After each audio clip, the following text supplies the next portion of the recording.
ګرانو کتونکو السلام علیکم. زه محمد سلمان همدرد د حق غږ پښتو چینل خبري لنډیز کې ستاسو کوربه اوس تاسو پام را اړوم د مهمو خبرونو لنډیز ته. د امریکا د بهرنیو چارو وزیر خارجه مایک پومپیو ویلي چې ایران له القاعدې سره د سپتمبر د 11مې حملې په برخه کې مرسته کړې.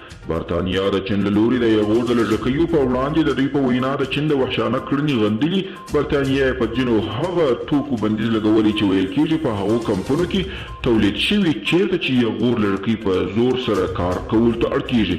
روسیې برتانیا ته د خپلو الوتکو د تګ راتګ بندیز وغځاوه. روسیې برتانیا ته د خپلو الوتکو د تګ راتګ بندیز د فبروري تر لومړۍ نیټې پورې وغځاوه. دا بندیز په برتانیا کې د کورونا وایرس د دوهمې بڼې د خپرېدو له کبله د ډسمبر پر 22 لګول شوی او محمد کریم خلیلي د پاکستان لومړي وزیر عمران خان سره لیدلي د سولې پروسې په اړه خبرې کړي.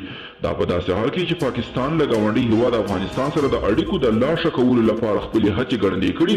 تر دې وړاندې هم افغان لوړ رتبه چارواکو پاکستان ته سفرونه کړي دي.